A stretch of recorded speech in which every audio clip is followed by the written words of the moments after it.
Sindaco, oggi qui a Contrada Ciuccafa si avviano le opere di urbanizzazione, finalmente dopo tanto tempo di attesa. Ecco, ci illustri un po' quali saranno i lavori, diciamo, migliorativi che saranno fatti?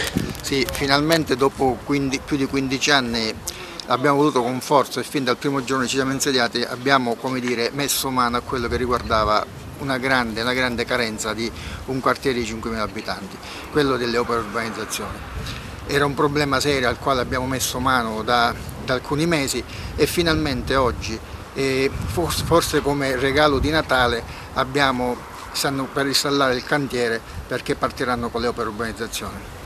La gente di questo quartiere ha sofferto per diversi anni, tant'è vero che voi entrando in questa parte del quartiere avete visto come materialmente le strade sono ridotte, perché quando pioveva, ma anche quando non pioveva, dovevano fare le gincane per arrivare a casa.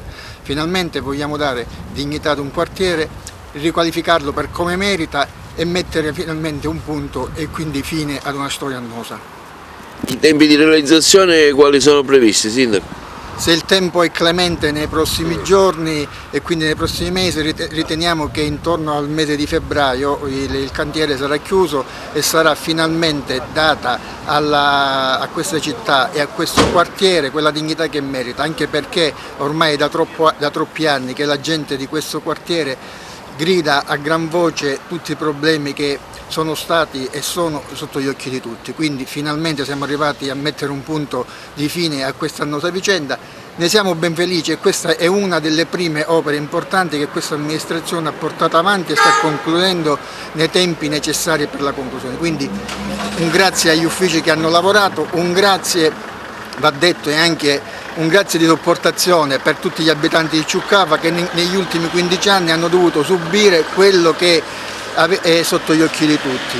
Quindi grazie a tutti, grazie anche a noi che abbiamo lavorato celermente per mettere fine a questa vicenda. È chiaro che non ci fermeremo qui per quanto riguarda Ciuccafa, perché intendiamo fare in modo che non sia soltanto un quartiere di dormitorio. La farmacia che si è insediata in questo quartiere ha dato un attimino un po' di più movimento a questa realtà, ma vogliamo che nei prossimi anni questo quartiere, che rappresenta poi una città, fa circa 5.000 abitanti, possa avere quei servizi che fino adesso non ha avuto. Quindi un grazie a tutti, grazie soprattutto anche alla ditta che sotto il periodo natalizio, dietro nostra pressione, ha voluto cominciare ad installare il cantiere e cominciare le opere.